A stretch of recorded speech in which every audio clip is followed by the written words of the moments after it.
Hey class, this is week 8 in our semester, and we are on chapter 5, Enhancing and Repairing Photos in our textbook. I just realized that we're getting a little bit behind according to my syllabus. I checked my syllabus, and because, for 4 weeks, we had only covered 2 chapters instead of 4 chapters.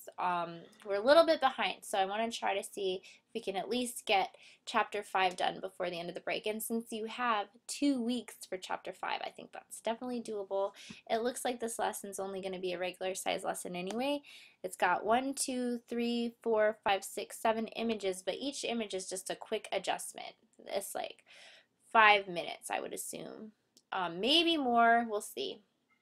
If it becomes substantially more, what I might do is make a little portion of it extra credit for those of you who want extra credit. There's another extra credit opportunity that I added for week 7 in case any of you missed it. For week 7 in Blackboard, I put at the very bottom, if you make an extra flyer, okay, the assignment directions are there. If you make an extra flyer, I will give you 25 points extra credit. So for those of you who need extra credit points, go to the week 7 folder and scroll to the bottom and read the directions there. And spring break is a good time to do that since you have extra time. Also, if you're missing work, this is a great time to make up for it. So to get back to our chapter 5 for this week, these are the objectives or outcomes, whichever you prefer. In the beginning of the chapter, it talks about discussing technical tips for digital cameras and scanners. I am not going to go over that. You can just read it. It's 2 pages. It's at the very beginning of the chapter, and it's educational. Basically, if you do not have a digitized image to work with, and what that means is digitized is basically what you've downloaded from Blackboard, the images that I provide on Blackboard, those are already digital. They're on your screen. Okay, that means they're digital.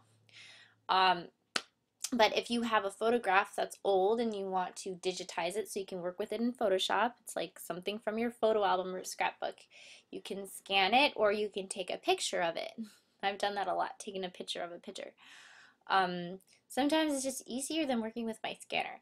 But anyway, the very beginning of this chapter talks about what to consider when choosing your scanner settings or choosing your camera settings. And one thing I thought that was interesting was they talked about the difference between a JPG format and a camera raw format.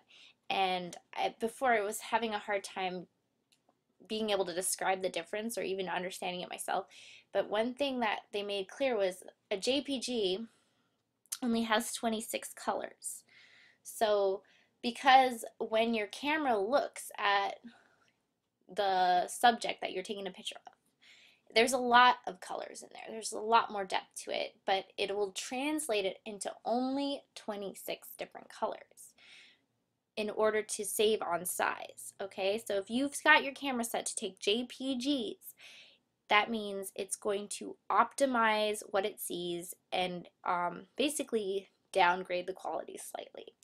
And now, if you're a professional photographer and you know about camera raw, the difference is camera raw is going to take, it's not going to downsize it at all. It's absorbing all the colors it sees and then just not doing any processing at all on its own. It just takes it, records it, and that result is that there's no degradation, but the file is huge. It's like 10 times bigger than a JPG. So it's going to take more memory on your camera, on your little SIM card in there, and it's also going to mean that when you're using it in Photoshop, it's the processing on Photoshop might be a little challenging. Like you might have to wait when you're using a filter. It's like loading, loading, loading, or if you're doing if you create lots of layers, you might have, your computer might have a little heart attack if the file is so huge. So that's just something to consider. Um,